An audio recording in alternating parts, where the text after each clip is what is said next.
সবকিছুরই দাম বাড়ে ভাই, বেতন বাড়ে না। বেতন নিয়া না বলিলে আর যে চলে না।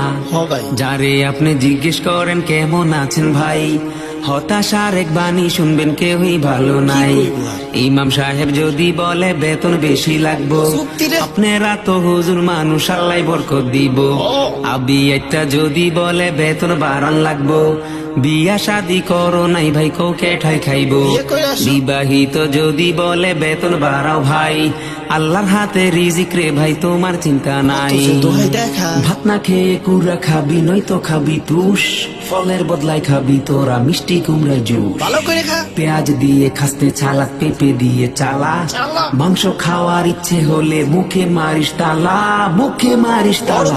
তেলের দামটা বাইরা যাওয়ায় বাইরা গেল ভাড়া, 10 টাকার কম কোনো গাড়ি হয় না রে ভাই খারা।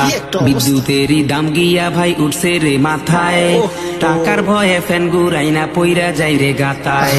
চাল ডাল আর তেল কিনিলে 1000 টাকা শেষ, কাঁচা বাজার কিনি কেমনে নাই তো ভাই আর ক্যাশ।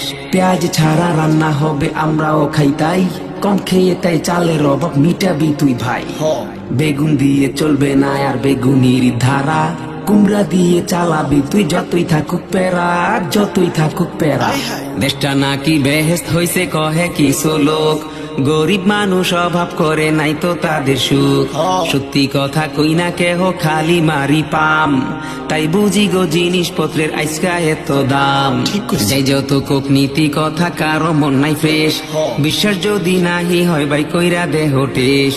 বার্গার খাবি খেতে পারিস তবে মাংস ছাড়া, কাঁঠাল দিয়ে বানাবি যেমন পারিস তোরা। এখনো ভাই